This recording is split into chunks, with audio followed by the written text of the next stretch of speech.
Reflexión, debate y análisis para un relato cordial y amistoso. ¿En qué está pasando?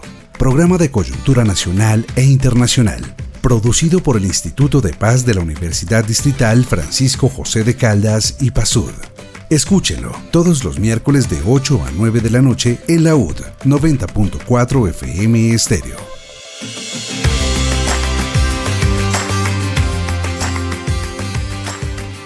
Les damos la bienvenida a todos los que están conectados al programa que está pasando del Instituto de Paz de la Universidad Distrital Francisco José de Caldas. Mi nombre es Sonia Díaz Granados y junto con el investigador Luis del Río los saludamos y les abrimos las puertas a este espacio de investigación, de análisis y reflexión que se emite los miércoles de 8 a 9 de la noche por la 90.4 FM Estéreo, emisora de nuestra institución educativa. Les recordamos las redes sociales en X, Instagram y Facebook. Estamos como @ipasud, nuestra página web ipasud.udistrital.edu.co y también nos encuentran con nuestra revista Ciudad Pasando con Z en X y también en LinkedIn. Hoy en nuestro programa queremos recordar el natalicio de Orlando Fals Borda, pionero en la investigación social en Colombia y un referente del pensamiento crítico en América Latina. E igualmente hablaremos de un evento muy importante para nuestra alma mater y es la Semana de las Humanidades o de Humanidades. Pero como el tiempo es oro, queremos aprovechar a nuestros invitados el día de hoy y le doy paso entonces a Luis del Río. Luis, buenas noches. Buenas noches, Sony. Buenas noches a todos y a todas nuestros oyentes y todas las personas que están ahí conectadas en qué está pasando. Y bueno, como tú bien lo decías, hoy tenemos un programa muy especial porque nos sumamos al homenaje por los 100 años del natalicio de Orlando Fals Borda, quien es pionero en la investigación y acción participativa y del sentipensar. Entonces nos acompañan hoy invitadas de distintos lugares y de distintas trayectorias, quienes nos ayudarán a reflexionar sobre la vigencia de Fals Borda, sobre la IAP, sobre la educación popular y pues bueno, básicamente queremos que esta conversación sea un abrebocas a lo que viviremos en la 9ª Semana de Humanidades. Así que para empezar le daremos la palabra a la profesora Sandra Luz Castro, quien es fundadora de la Semana de Humanidades y quien también es docente del programa curricular de lengua castellana. Así que Sandra, cuéntanos un poco más sobre la historia y el sentido de este espacio. Buenas noches a todos, a todas. Espero que se encuentren muy bien. Bueno, la Semana de Humanidades está conformada, está creada hace 9 años por varios integrantes del proyecto curricular de Humanidades y Lengua Castellana de nuestra aula mater. Allí está el profesor Wilmer Villa, el profesor Edgar Ramírez, el profesor Alejandro Corredor, el acompañamiento constante del profesor Alexis Rodríguez, ahora la profesora Esther Juliana Vargas, el profesor José Gabriel Cristancho. Ha estado también aquí en algunos momentos el profesor Adrián Perea y el profesor Mario Montoya. Somos un equipo grande con una semana que ha tenido, digamos, varias temáticas y varios invitados. Este año está dedicado con el interés que ha manifestado siempre nuestra profesora Esther Juliana en torno a celebrar este natalicio de Fals Borda y, por supuesto, esta Semana de Humanidades no solamente, y queremos hacer esa invitación, no solamente está dedicada al homenaje de Borda, sino que también pueden allegarse distintas propuestas, distintos trabajos de grado, y por eso cuando arranquemos ahora el 30 de septiembre y al 2 de octubre, pues estamos esperando que lleguen allí. Humanidades es un campo bastante grande y abierto, así que podemos estar muchos en este espacio. Y bueno, con esta introducción queremos abrir un poco el primer bloque de la conversación que nos conecta directamente con la mirada latinoamericana sobre la investigación, acción participativa y el sentir pensar. Y para eso tenemos el gusto de darle la palabra a María Rosa Goldar, quien es trabajadora social y magíster en ciencia política y sociología. Ella es integrante del CELAC en Argentina. Así que María Rosa, nos gustaría que desde tu experiencia nos cuentes un poco de cómo se ha desarrollado el proceso de investigación y acción participativa en los procesos sociales en América Latina y qué significa un poco hablar del sentir pensar en el trabajo comunitario y organizativo. Bueno, buenas noches. Muchas gracias por la invitación y agradecida de poder compartir con ustedes este espacio. Yo pertenezco al CEAL, al Consejo de Educación Popular de América Latina y el Caribe, y bueno, y a otros espacios de articulación de educadoras y educadores populares, que es identidad desde la cual me reconozco y desde la cual les quiero hablar. Em, para nosotros y nosotros en América Latina, el centenario la celebración del centenario o el recordatorio del centenario del nacimiento de Orlando Falsborda, creo que ha sido una gran oportunidad de volver a reencontrarnos con uno de los pensadores de quien más nos podemos nutrir, de quien más podemos aprender. Bueno, particularmente para el CEAL, Orlando Falsborda fue el segundo presidente de este consejo, luego de Paulo Freire, que fue el primero.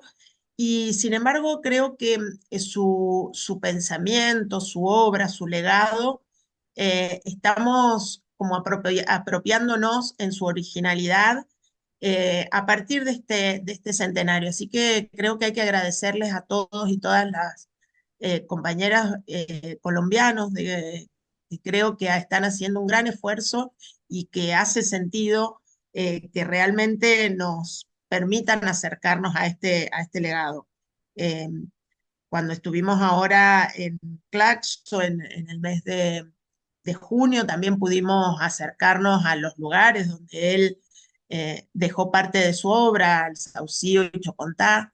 Y creo que, bueno, como ustedes, en la mayor parte de América Latina, creo que Orlando Falsborda, su reconocimiento es obviamente por la particular modo en que entendió cómo la academia, la universidad debía vincularse con los sectores populares, con los saberes de esos sectores.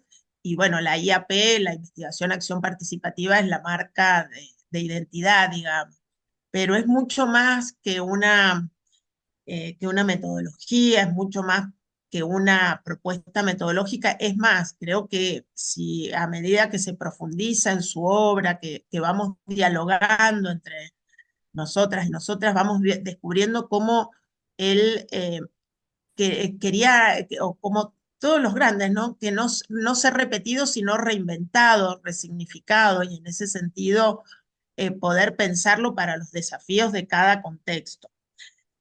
Apunto un par de ellos.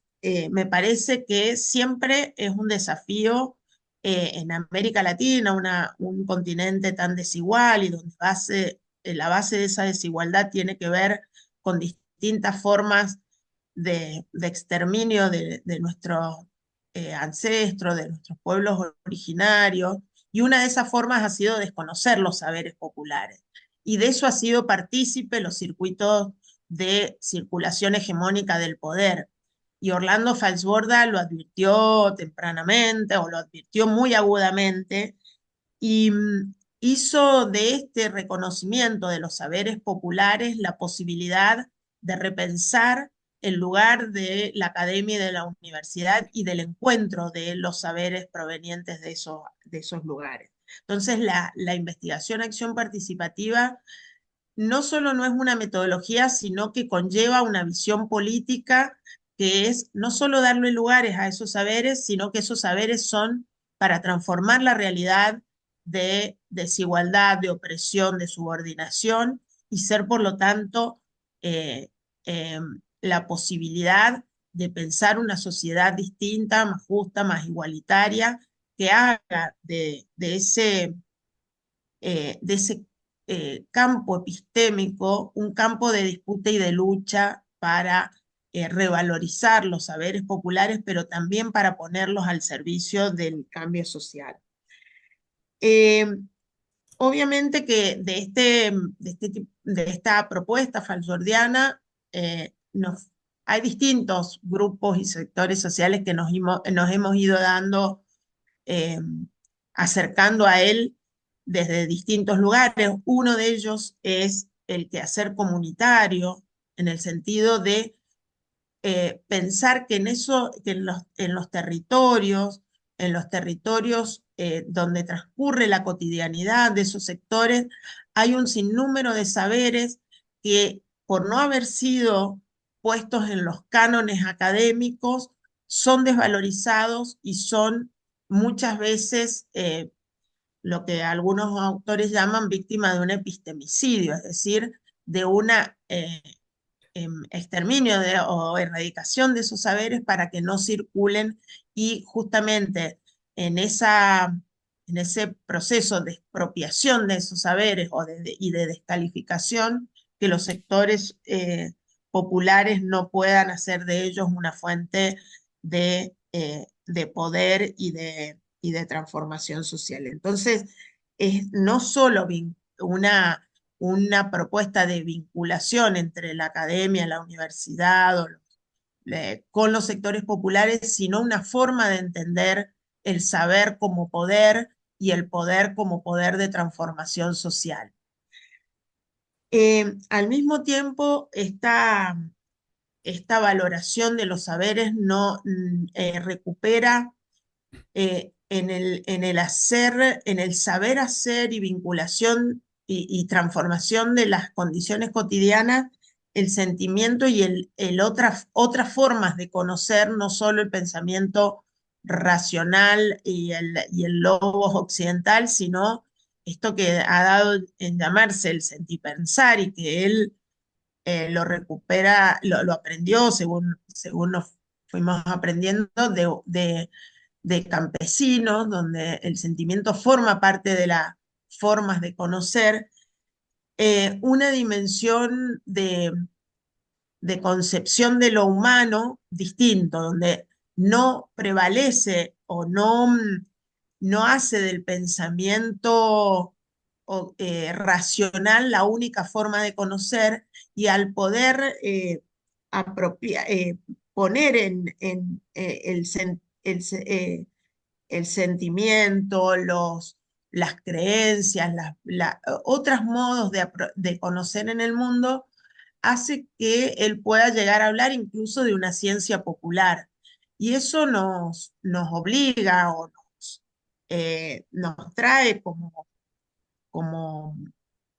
no solo como novedad, sino como desafío, pensar en qué condiciones quienes nos reconocemos como educadoras y educadores populares, no por el ámbito donde nos desempeñemos, sino por la manera en que entendemos los procesos pedagógicos y educativos, cómo habilitamos o no, o cómo descalificamos o no en nuestras prácticas cotidianas, ya sean en los centros de estudios, o en los procesos comunitarios, cómo habilitamos en quienes aprendemos colectivamente esos otros saberes provenientes del sentipensar, de las condiciones de vida cotidiana, de los saberes forjados al calor de las luchas, al calor de la defensa de los territorios, es decir, todos esos saberes que se van como acuñando y se van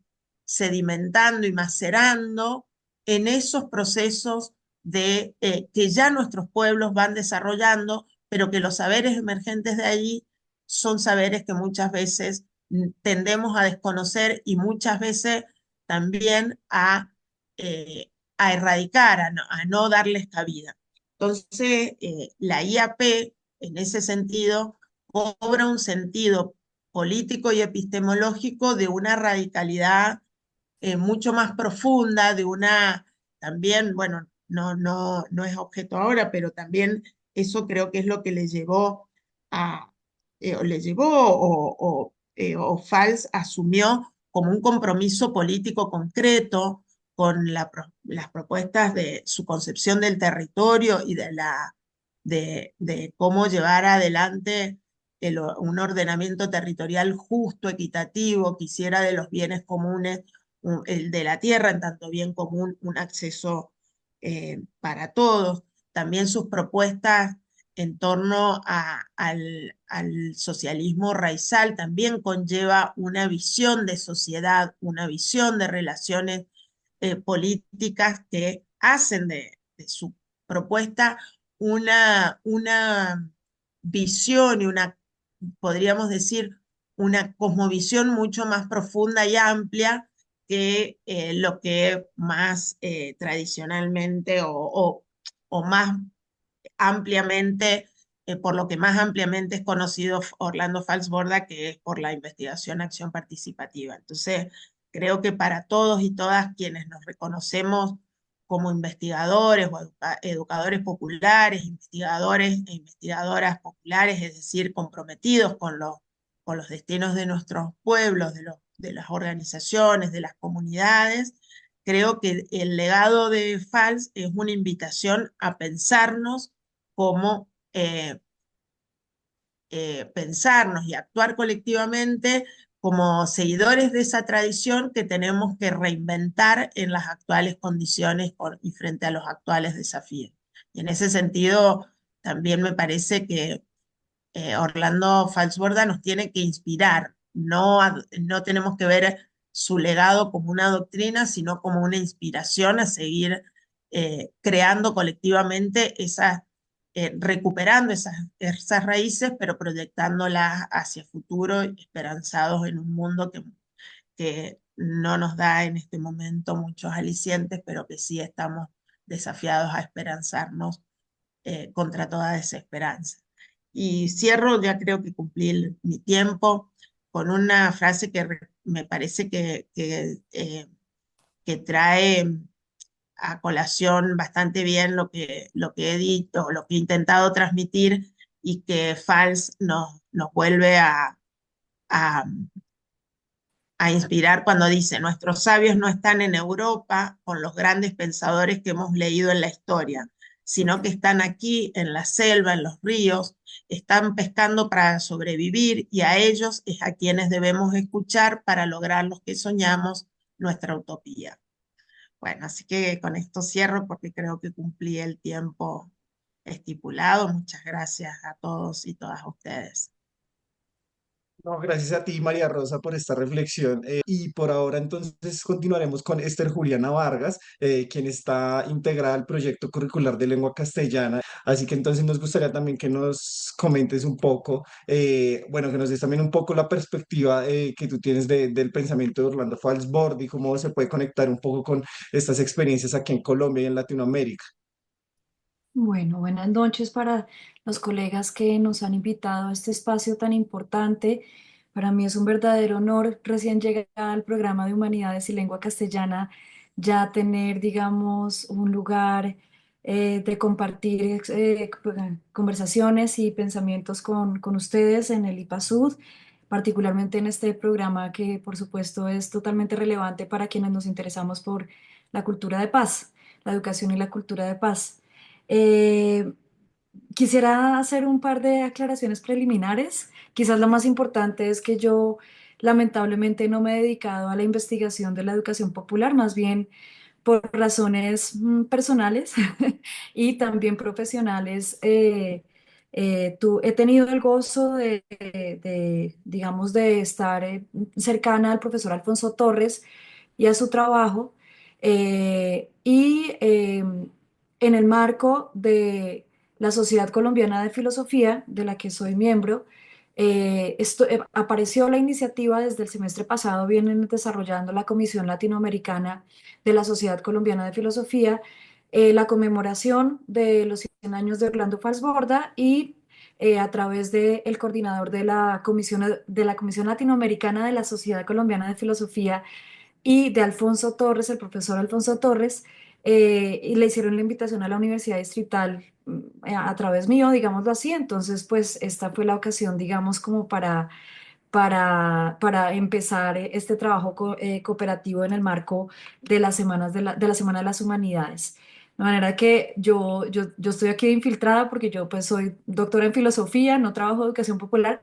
Sin embargo, puedo reconocer algunos elementos que sí, digamos, siguen siendo son muy llamativos para cualquiera que se dedique a las humanidades, incluida yo, por supuesto, y también desde los intereses que tuve en el pasado y sigo teniendo en relación con la educación y cultura de paz.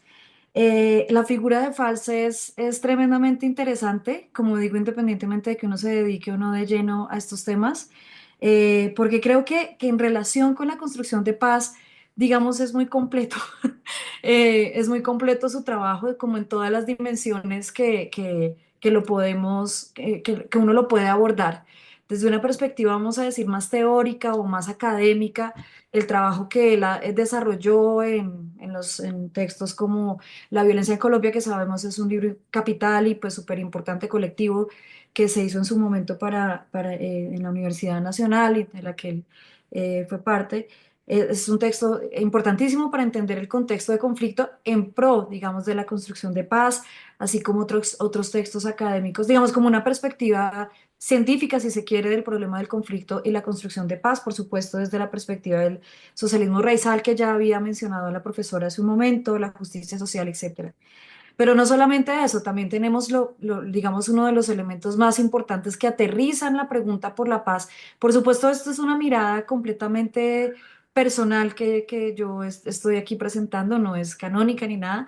Eh, pero digamos, como interesada en temas de paz, me parece como que primero tiene esa perspectiva como tan estructural, vamos a decir, el del problema, y luego conquista lo más interesante, si se quiere, o por lo que se le conoce también ampliamente en el contexto latinoamericano y aún mundial, que es justamente hacer de estas investigaciones algo aterrizado en los contextos con las comunidades, en el diálogo de saberes, etcétera, la creación, digámoslo así, de este importantísimo método de investigación, acción participativa, digamos, cumple con la doble misión de efectivamente tener un rigor epistemológico, que eso es muy importante en el ámbito de la investigación, pero por otra parte, o sea, sin eso no hay investigación, pero por otra parte no es el academicismo, vamos a decirlo, acartonado, que habla de la realidad sin contar con la realidad, sino todo lo contrario, es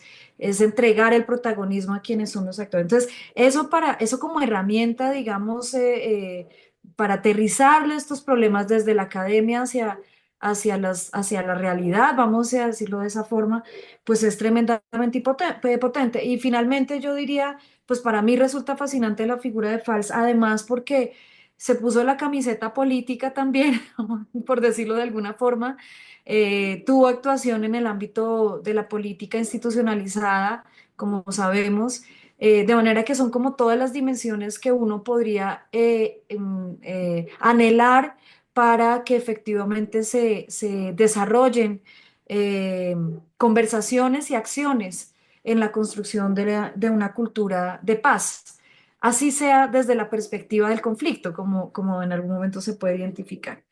Entiendo que yo tengo muy poco tiempo, luego fui muy rápido por estos elementos que por supuesto son totalmente, digamos, desde afuera que los miro, porque insisto en que yo no, lamentablemente no trabajo esos temas, yo me dedico pues a otros temas en filosofía, pero siempre me ha parecido muy interesante esta perspectiva de educación de Orlando Fastborda en la perspectiva de construcción de paz. Ya una anécdota personal, cuando yo hace varios años, hace como unas 2 décadas, el profesor Alfonso Torres fue mi profesor en la especialización de investigación social y yo venía de estudiar filosofía, o sea, yo ya había terminado mi programa en filosofía, tenía la cabeza muy kantiana y la sigo teniendo, pero cuando encontré esto para mí fue fue fascinante, fue como hay otras formas de hacer también investigación y esto, digamos, es tremendamente potente y desde allí, pues como insisto, no me dediqué a eso, pero digamos es como, es toda esa mirada adicional de la que ya habló, por supuesto, la profesora experta hace unos minutos. Ya para finalizar, quisiera nuevamente invitar a la audiencia a la Semana de las Humanidades. Para mí será la primera, estoy muy orgullosa de hacer parte de este equipo, tengo mucha ilusión. También en relación con la conmemoración de los 50 años, en la Semana de las Humanidades, lo que entiendo es que siempre hay un tema, digamos, como articulador. Eh, yo quise meter también el tema de Arendt porque se cumplen 50 años de esta gran pensadora que, por cierto, no se llamaba, no se autodenominaba, por decirlo así, filósofa. Eso es una cosa que a uno le da mucho pesar como filósofa. Eh, Sino teórica política. En realidad ella decía es que yo soy una pensadora, ¿no? Como en un texto, en una de las entrevistas que está por ahí publicada, quizá en Ensayos de Comprensión. Bueno, digamos, es una mujer totalmente relevante para el mundo de las humanidades, quizás de las mujeres contemporáneas, digamos, más resaltadas para pensar todos los problemas que nos aquejan como humanidad. Ella ha dejado un legado impresionante, por lo cual también quisiera resaltar este homenaje que queremos hacer a su pensamiento a los 50 años de su fallecimiento y, por supuesto, invitar a todas las personas de la comunidad académica de la licenciatura y también de otros ámbitos de la universidad a participar en la Semana de las Humanidades con otras contribuciones que hagan, digamos, que estén orientadas en el marco de trabajo de las humanidades. De manera que muchas gracias, Luis, muchas gracias a IPASUD por esta invitación, por supuesto, para nuestro programa, para la licenciatura en Humanidades y Lengua Castellana, de poder invitar a todos a este espacio que seguramente será muy enriquecedor. Recordarles que la Semana de las Humanidades se realizará del 30 de septiembre al 2 de octubre. Y estamos recibiendo aportaciones, ayer me corrigieron, aportes, participaciones, etcétera, en en todos los campos de las humanidades, como ya hemos mencionado. De manera que muchas gracias. Bueno, profe, muchísimas gracias a usted y bueno, también qué chévere que usted se sume ahora también a este programa, también a todas estas actividades. Entonces, pues bueno, le agradecemos mucho, profe, y, y me gusta también que trae a colación al profesor Alfonso Torres, porque creo que también es importante como resaltar esas otras experiencias en torno a los saberes, en torno a la educación popular y los movimientos sociales en Colombia. Entonces, me parece muy chévere y muchas gracias, Esther. Bueno, seguimos ahora entonces con el profesor José Gabriel Cristancho. Él es filósofo, es doctor en educación y profesor de la Universidad Distrital también. Él se ha enfocado también en un poco el trabajo y el estudio sobre el papel de los semilleros y de los procesos formativos, digamos, las conexiones un poco entre la investigación y la educación. Así que, profesor, me gustaría también preguntarle un poco cuál es el papel, digamos, de los semilleros y de los jóvenes investigadores en cuanto a lo que se refiere a mantener vivo el legado de Fals Borda, cómo también, digamos, se conecta un poco la IAP con el trabajo cotidiano que se hace en la educación y en la docencia universitaria. Buenas noches para todas las personas que nos acompañan y de igual manera, al igual que las colegas que me han precedido, pues saludo a todas las personas que tienen la posibilidad de escucharnos y efectivamente pues esta jornada sobre la Semana de las Humanidades en honor a Orlando Falsborda, sin duda que es una oportunidad para recordar algo que he meditado mucho en estos días, ¿no? Y es que Falsborda nace en 1925 y haciendo unos cálculos, yo creería que Falsborda pertenece a la misma generación de nuestros abuelos. Muchos de nuestros abuelos nacieron aproximadamente en esa época. Para algunos de nuestros colegas, quizá Falsborda pertenece a la generación de sus padres y para nuestros estudiantes, en su mayoría, Falsborda pertenecería a la generación de sus bisabuelos. Entonces, en ese orden de ideas, hablar sobre Falsborda, escuchar sobre él, estudiar sus escritos, sus intervenciones, volver sobre los videos que él dejó grabados, escuchar a las personas que convivieron con él, que aprendieron de él, que fueron sus discípulos, es como escuchar a uno de nuestros abuelos o bisabuelos que nos habla desde su experiencia y desde su legado. Y bueno, pues es que a fin de cuentas, rememorar, recordar, es ver cómo el pasado es algo dinámico que está en nuestro presente, porque a fin de cuentas nosotros somos las generaciones que estamos ahora y dependemos de esas memorias, porque lo que hacemos en el presente lo estamos proyectando para construir paulatinamente el futuro y en esa temporalidad que somos, estamos en el mundo transformando la realidad, ¿no? Y yo creo que ese es uno de los grandes legados de Fals Borda, escuchando a ese abuelo, a ese sabedor que fue para nosotros y que sigue siéndolo, ¿no? Y bueno, eso por un lado, ¿no? Y lo otro es que es clave recordar que la época en la que Fals Borda agencia su trabajo, vive, estamos hablando de la década del 60, del 70, son épocas del siglo pasado que fueron muy importantes porque la utopía, es decir, ese sueño de que cambiar el mundo es posible, de que transformar el mundo es posible, era fundamental para esa generación. Y prácticamente Fals Borda fue un intelectual orgánico, ¿no?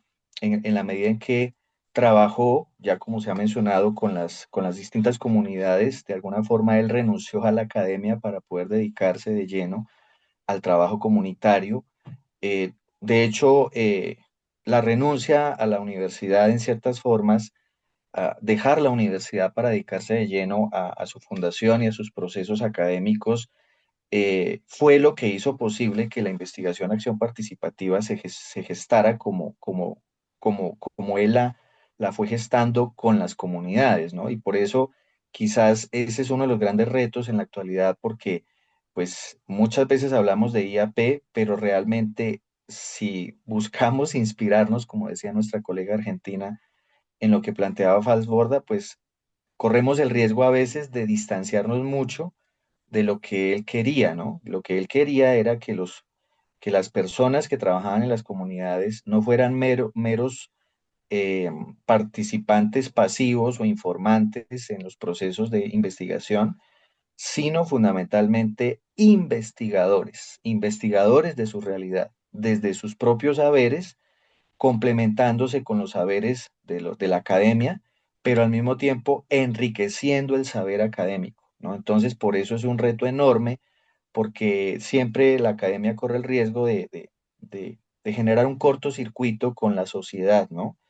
Y bueno, pues digamos que eso me parece clave. Ahí es donde yo creo que esto ilumina mucho el presente, inspira mucho el presente, ¿no? Y los semilleros son un espacio clave en ese sentido, porque los semilleros, o sea, nuestros estudiantes, que son esos bisnietos de esa generación, ¿no?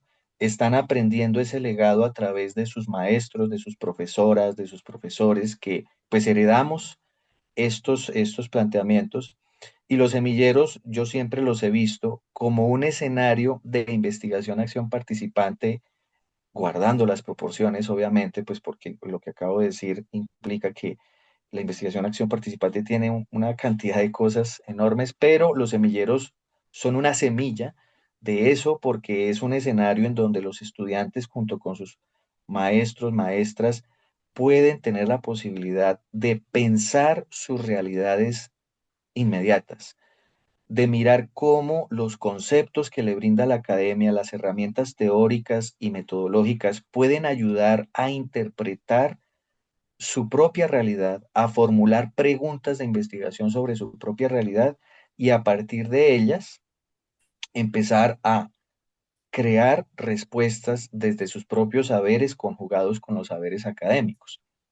Y es por eso que los semilleros juegan un papel muy importante en la universidad, en todas las universidades particularmente considero, y además porque decía yo que la generación del 60 y que vivió en la década del 60 y el 70 como Orlando Falsborda, tenían esa espinita de la utopía. Y ese es un reto hoy en el que casi que diríamos que estamos viviendo es en la desesperanza muchas veces, en las distopías, es decir, como que nos cuesta trabajo pensar que transformar el mundo es posible, ¿sí? Y esa es una de las grandes sensaciones que muchos autores como Mark Fisher, por ejemplo, han identificado en las nuevas generaciones, como que, y no lo digo obviamente generalizando, porque no hay que generalizar, pero sí lastimosamente como que lo que Mark Fisher llama el realismo capitalista nos arrebata la imaginación política, la capacidad de imaginar otros mundos posibles, como que nos es más fácil imaginar el fin del mundo y no el fin del estado de cosas actual. Y eso es algo que Falsborda nos ayudaría muchísimo a cambiar, porque si algo movió a Falsborda y si algo ha de inspirar a nuestros estudiantes en los semilleros, es precisamente ese deseo de transformar el mundo, ese sueño por transformar el mundo, ese sueño y ese deseo que se materializa en acciones intelectuales y políticas, ¿no? Entonces me parece que eso eh, creo que es el legado más interesante. Y entonces por eso pues invitamos a los semilleros a que participen en la Semana de las Humanidades compartiendo sus experiencias, sus saberes, lo que han venido trabajando, ¿no? Porque cada semillero tiene esas actividades desde sus lógicas internas que van generando aportes desde lo que ellos mismos van, digamos, creando con el acompañamiento de sus directoras, directores, ¿no? Entonces, pues la invitación. Y de nuevo, pues agradecerles a todas y a todos los colegas que van a participar en la Semana de las Humanidades, y bueno, pues también a las colegas y colegas que están en este espacio para pues seguir pensando juntos sobre todos estos temas. Muchas gracias. Bueno, profe, muchísimas gracias a usted por su intervención. Creo que también es importante un poco esto que usted nos menciona de cómo, digamos, para los jóvenes también es importante esta idea de cambiar el mundo y yo creo que hoy en día es una idea que sigue muy vigente. Y bueno, ahora continuamos con Angie Rosso, quien es licenciada en lengua castellana y es antropóloga de la UNAM. Ella ha trabajado temas relacionados con la comunicación comunitaria, con la educación y las experiencias organizativas en América Latina. Así que Angie, nos gustaría que nos cuentes un poco de cómo han sido estos procesos comunitarios y cómo la educación popular y todos estos saberes, el sentir pensar y la IAP han generado, digamos, impactos en México y, bueno, cómo los procesos comunitarios han reflejado, digamos, la vigencia de este sentir pensar. Hola, buenos días a todos. Espero que me escuchen muy bien. Solo bueno, hacer la aclaración, yo estudié antropología aquí en México, pero en el Centro de Investigación Superior de Antropología, que es, digamos, abreviaturas y esas. Pero bueno, para continuar, bueno, esta discusión es muy interesante, sobre todo porque creo que el punto de partida eh, es entender ese fenómeno histórico-social en el que Fals Borda surge y crece como intelectual y en el cual empieza a desarrollar toda su pensamiento, pues coincide de manera, digamos que maravillosa con el momento en el que también Freire en Brasil estaba pues empezando a construir sus pensamientos en pro de la transformación social. Se desconoce si estos dos se conocieron, si pudieron intercambiar en algún momento textos y pensamientos, pero lo que sí sabemos es que ambos coincidían en la construcción colectiva del conocimiento y en la transformación de la realidad, ¿no? Como una apuesta política, una apuesta pedagógica y una apuesta desde la investigación. Y esa coincidencia intelectual y esa coincidencia, pues se ha vuelto como una escuela casi para todos aquellos que estamos ahí interesados desde la educación popular, desde la investigación social, pues en aportar desde el conocimiento en la transformación del mundo. Y, y esa coincidencia de la que yo hablo entre Freire y de Fals Borda, pues tiene que ver con el movimiento marxista, ¿no? Y creo que es importante nombrarlo y decirlo porque desde el marxismo se vienen como inspirando todas estas teorías y lo que hacen estos autores es agarrar algunos conceptos de Marx y los empiezan a hacer más criollos, los empiezan a interpretar desde la realidad de los diferentes países, ¿no? Aquí en México es interesante porque la antropología aquí está casi institucionalizada.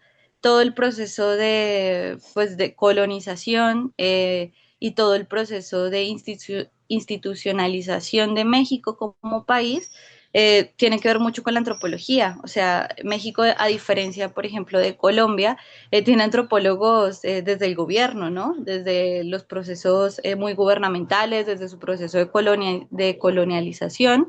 La antropología ha estado muy de cerca de lo que ha significado la conformación del Estado-Nación. Entonces, la antropología aquí pues se ha estudiado un poco más y las escuelas son un poco más viejas, pero sin embargo, estas prácticas antropológicas desde la etnografía se han nutrido muchísimo con Fals Borda y eso es algo muy interesante. Cuando uno está estudiando antropología aquí en México, pueden llegar a tender a ser muy de los estudios clásicos, ¿no? Y se suele estudiar con mucha rigurosidad y también a perpetuar prácticas de la etnografía clásica. Y es ahí donde Fals Borda nos ayuda a cruzar de manera interdisciplinar cómo podemos no solo usar estas prácticas de la etnografía clásica, que es quedarte en un lugar, quedarte a vivir, conocer los territorios que vas a estudiar para poder explorar como objeto de estudio las personas o el fenómeno que te interesa, ¿no? Que termina siendo también una práctica muy colonial, que ha sido muy criticada, sino que Falsborda se da cuenta que lo fundamental no es solo estar ahí o hacerle entrevistas y formularios a las personas, como puede ser esta investigación muy colonial, sino que lo interesante es dialogar, interesarse, hacer parte y sobre todo poner al servicio el conocimiento que él tiene a las luchas de la cultura y las luchas del lugar en el que estabas, en el territorio. Y eso ha logrado modificar las prácticas antropológicas y hacer que surjan otros movimientos antropológicos, de una antropología más situada, una antropología, bueno, también decolonial, con todas sus aristas y sus problemáticas, y también una antropología sobre todo más consciente del contexto en el que está.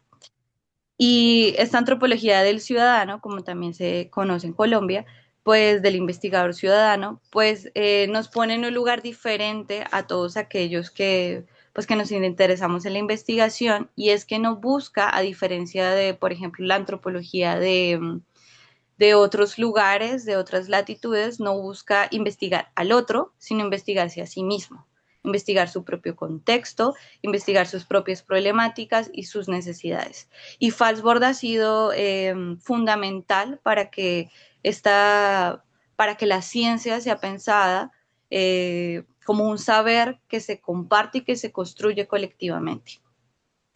Entonces, en esa construcción colectiva del conocimiento, ese hacer colectivo, la teoría aquí no aparece como doctrina, sino que es una teoría que todo el tiempo se transmuta y se construye en diálogo. Y eso abre la posibilidad a tener una mirada crítica frente al dominio. Y eso como latinoamericanos pues, es fundamental por la historia que tenemos y por la manera en que las ciencias han llegado a nosotros de manera colonial, ha sido pues dejar a un lado tanto lo colonial como lo burgués para empezar a pensarlo, pensar ese dominio que cae sobre nosotros y poner ese saber popular en acción y validarlo, ¿no? Que creo que es lo importante de Falsborda. Falsborda pone el saber popular a la misma altura que otros saberes, que otros conocimientos, y eso permite dialogar sin esta arrogancia y aprender en esa conversación. Entonces, bueno, creo que el gran aporte de Falsborda para Latinoamérica y para México, mientras yo estudiaba antropología, por ejemplo, que lo estudiaba en un centro de investigación de estos muy clásicos y en los que estas conversaciones todavía resultan ser un hito, eh, que Falsborda pone en la mira que la antropología o la ciencia es política, ¿no? Y entonces hace este cruce de que lo que haces y el lugar en el que te pones para investigar sí significa algo y sí posiciona lo que vas a construir como conocimiento, ¿no? Que hoy en día pues tenemos también los estudios feministas que han hablado de, pues del saber situado, ¿no? Pero Falsborda pues ya lo venía como diciendo y venía posicionando que eh, pues que más bien todos estos estudios feministas, marxistas y populares venían cosechando, claro, no solamente Falsborda, pero que Falsborda lo pone como este saber que se hace en construcción y este saber que nos permite esta ciencia que tiene que promover acciones que pues es poner básicamente la ciencia al servicio de lo comunitario, ¿no? Y no como ha sido siempre, y es que las comunidades se ponen al servicio de la ciencia, sino nos pone que es al revés y que al mismo tiempo que vamos aprendiendo, que vamos teorizando, vamos haciendo. No es una cosa en etapas, y eso también lo decía Freire, sino es hacer, sabiendo, saber, haciendo al mismo tiempo, ¿no? Y eso hace que, por ejemplo, la investigación en Colombia pues tenga esta perspectiva política siempre puesta en la lucha social y puesta en la transformación de las realidades. Y creo que eso Falsborda lo puso en la mira a nivel latinoamericano, pero que nos hemos venido agarrando y fortaleciendo de toda su teoría y de toda su práctica y su metodología. Entonces, yo me considero más, bueno, como educadora, porque, bueno, soy profe, y creo que esa riqueza de Falsborda me permitió estar muy en paz en la Academia Antropológica, porque me permitió también desde mi investigación en la maestría poder cruzar de manera interdisciplinar eh, pues todas las prácticas que nos ha enseñado Falsborda de poner al servicio la ciencia para el conocimiento y las luchas sociales de los territorios en los que estábamos.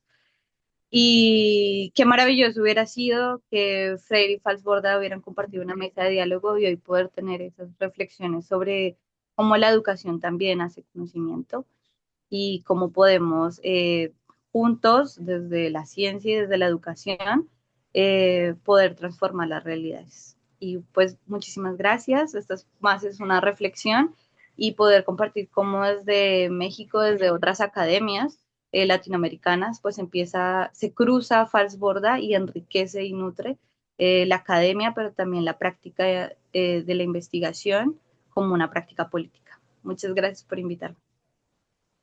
Bueno, gracias a ti, Angie. Yo creo que es muy importante esto que tú mencionas de reconocer el pensamiento de Falsborda y cómo Paulo Freire, aunque se desarrollan en contextos distintos, digamos, dialogan digamos, tienen una apuesta crítica y transformadora, que yo creo que también es muy importante la experiencia que tú nos cuentas de cómo la antropología, digamos, se ha repensado a sí misma y se ha buscado analizar a sí mismo, a la sociedad mexicana y cómo, digamos, esto también es también un poco un giro, digamos, en la forma en cómo abordamos estos saberes. Y bueno, para ya también ir avanzando, ya acercándonos un poco al cierre, queremos hablar un poco con la profesora Maritza, la profesora Maritza Pinzón, quien actualmente es licenciada en Filosofía y Letras y también es doctora en Ciencias Sociales y Niñez.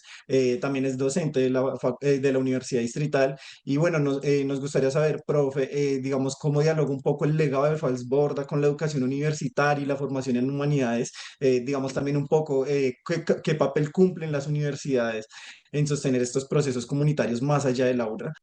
Bueno, buenas noches para todas, todos y todes que nos están viendo y nos están escuchando.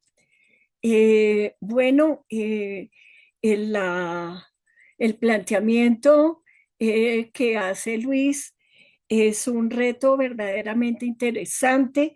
Yo quiero primero que todo entrar aclarando, no soy doctora, soy candidata a doctor.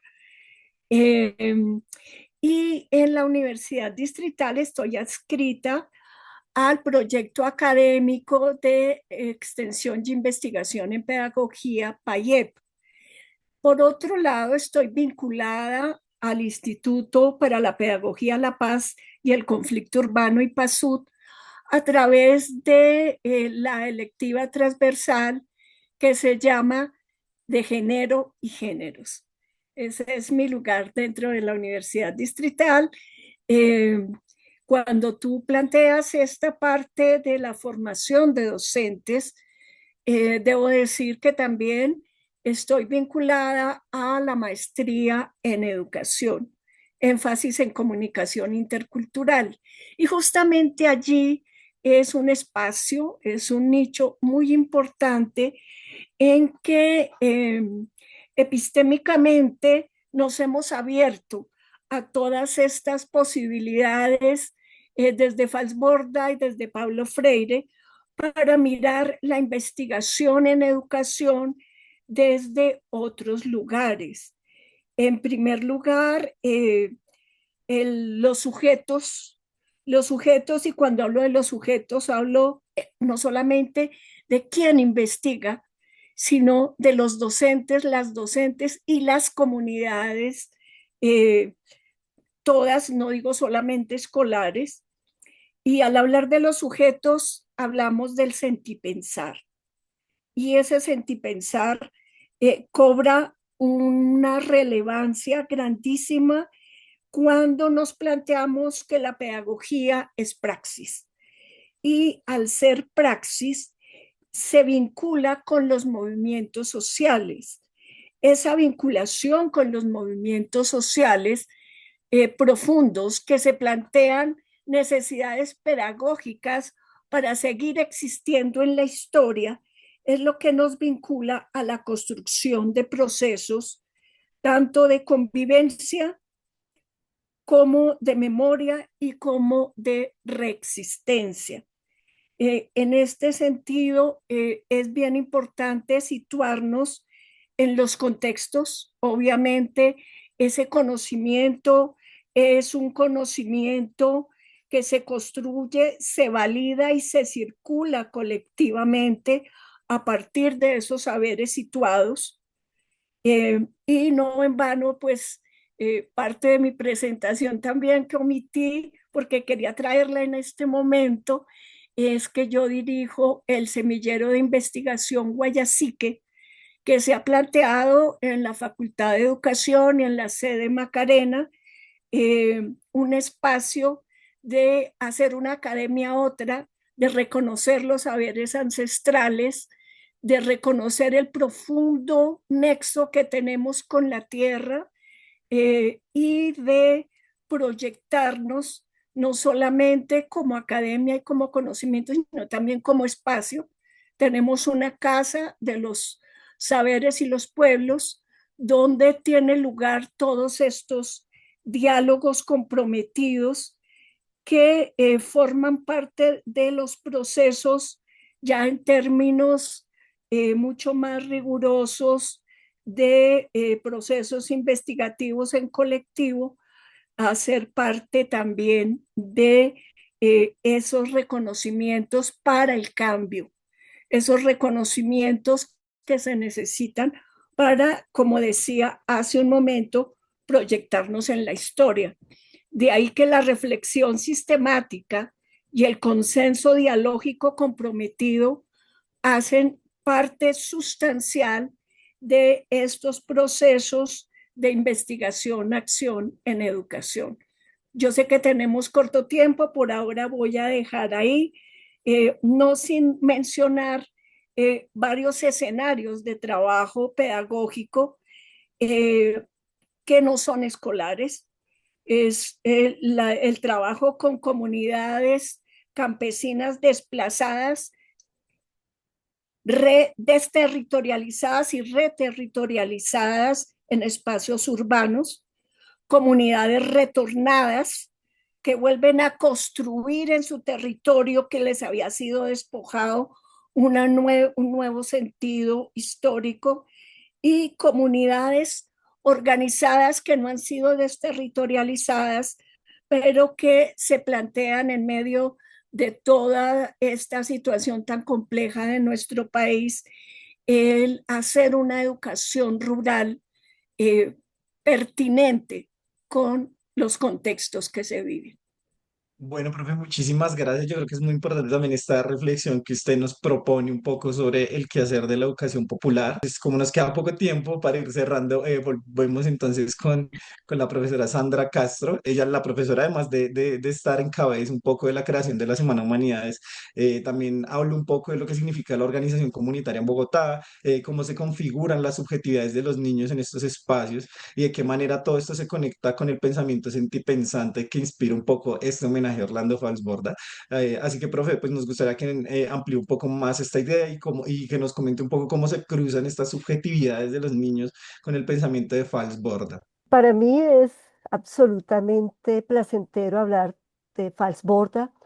eh, que soy antropóloga, pero antropóloga de la línea de la antropología aplicada, docente de lengua castellana y también he sido docente en sociales, en física. Bueno, he estado por muchos proyectos dentro de nuestra universidad Francisco José de Caldas, Universidad Distrital Pública de Bogotá. Bueno, en Bogotá tenemos distintos procesos de organización comunitaria y a nivel nacional, unos procesos muy interesantes a través de la organización comunitaria, por ejemplo, en el territorio Guayú, en la Alta Guajira. Tenemos también unos procesos que aquí en el distrito son reconocidos en términos de las organizaciones de base, que son quienes hacen el trabajo de investigación. Yo siempre diré que los investigadores que se colocan en la parte de la cima como grandes pensadores, les hace falta, diría uno popularmente, calle. Y la calle es la que nos forma. Y pues en un contexto como el trabajo que he venido desarrollando durante bastante tiempo, que son con niños, niñas y jóvenes que vienen, son hijos de personas que habitan la calle, de recicladores, de ciudadanos y ciudadanas de calle, de trabajadores, trabajadoras que les ha tocado dedicarse al oficio de la sexualidad. nos muestra también que desde estos lugares hay una voz que se organiza y que se resiste a continuar en este, digamos, dominio de la colonialidad, pero dominio sobre todo del poder y del pensamiento, ¿no? Para mí, Fals Borda, quien siempre se dice que dejó la academia, pero él volvió a la Universidad Nacional por allá sobre los 90 en el Instituto de Estudios Políticos y Relaciones Internacionales. Y allí yo tuve el placer de distinguirlo y de compartir algunos tiempos y momentos.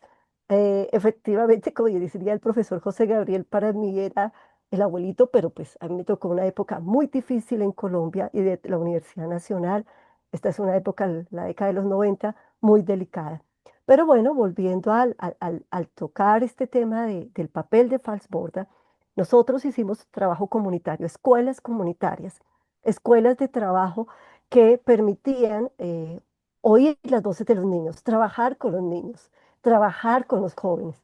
Y eso pues ha significado que algunos de esos niños que vienen de calle hoy sean también algunos educadores, formados en distintas licenciaturas a lo largo y ancho de nuestro territorio eh, de la Avia Yala, del ATA, como diría este territorio. Entonces, pues me parece que ahí hay una apuesta. También señalar que desde la licenciatura en Humanidades y Lengua Castellana nosotros tuvimos en algún momento un énfasis en etnoeducación y eso también nos permitió acompañar la organización indígena en el territorio del Cauca, permitió establecer relaciones con los niños y los jóvenes de zonas en conflicto. Y esto hace que de allí salga precisamente hoy por hoy la maestría en paz y también tenga allí un eco el surgimiento del IPASUD, de las necesidades especiales, es decir, hay una serie de reflexiones que tienen como origen el proyecto de Humanidades y Lengua Castellana. Y a mí me gusta hablar de los orígenes porque los orígenes hacen memoria y sobre todo reconocen historias. Y aquí la voz de los otros es eso. No me voy sin antes decir dos cosas maravillosas para este programa. Los jóvenes la joven que habló Angie y el joven que va a cerrar el proyecto, esta propuesta, eh, son graduados, uno y otro próximo a graduar, miembros de semilleros. Eso es lo que me parece que hace valioso la diferencia. Bueno, gracias Luis del Río y dejo allí mi intervención. Bienvenidos todos a investigar, a actuar y a transformar. Senti pensando, senti sintiendo. Yo creo que es muy importante también esto que nos menciona el papel de los niños y cómo también esto nos ayuda a repensarnos un poco todo este tema. Y bueno, lamentablemente nos queda, no, pues se nos quedó un poco corto el tiempo. Les recordamos también a nuestros oyentes que esto también es un poco un abrebocas para que también hagan parte de todas las actividades que tenemos pensadas para este homenaje. Y la profesora Sandra me comentaba algo muy importante. Si vamos a hablar de IAP, pues es importante también, y sobre todo desde la educación, que también hablen los estudiantes. Así que entonces, para esto quiero que también Brian cierres un poco también invitándonos. Eh, Agradecerles a todas, todos y todes también porque esto es, ¿sí? La construcción de escenarios. Lo decía un poco la profesora Sandra Luz respecto a cómo hoy podemos hablar de que estamos en un espacio intergeneracional, que podemos estar en un espacio interdisciplinar, a pesar de que hace mucha falta la presencia de otros sectores disciplinares, pero que vamos es con ese fin, ¿sí? Y que construye a la larga es algo que el Fondo Mundial de Economía ha dicho este año y es sujetos que hacia el 2030 lo que buscan son habilidades humanas, más allá de cualquier otro conocimiento disciplinar, es que los podamos aplicar, pero desde lo humano, ¿sí? Y ahí es el llamado también a que seamos constructores de esa humanidad y no de una deshumanización. Yo soy líder del semillero Narraciones y Buen Vivir. Ya desde hace más de 3 años compartiendo estos escenarios que son constructores de la Semana de Humanidades en el programa de la licenciatura en Humanidades y Lengua Castellana. Y siempre, siempre, siempre con el interés de que sean les estudiantes los que se toman los espacios, estos espacios para construir conocimiento, para avanzar, para desarrollarse a sí mismos, porque son luego quienes saldrán a acompañar los procesos de las nuevas generaciones. Y es desde la acción, ¿sí? que podemos generar esos cambios y esas transformaciones. Entonces, invitadísimos a todas las oyentes, los oyentes, les oyentes, a que nos acompañen en la Semana de Humanidades y que si tienen alguna propuesta investigativa, algún avance de sus proyectos de investigación, si tienen algún tema desde los semilleros de investigación en los cuales lideran o acompañan, pues que los presenten, puedan ser escuchados, ¿sí?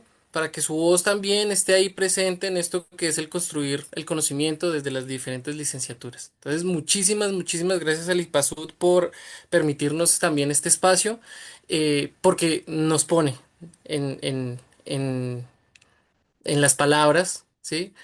Para ser escuchados. No, muchas gracias a ti, Viraya, por esta invitación. Y bueno, a todos nuestros oyentes recordarles que esta novena semana de humanidades se llevará a cabo del 30 de septiembre al 2 de octubre y que la convocatoria para que presenten sus trabajos, sus ponencias, está abierta hasta el 22 de septiembre.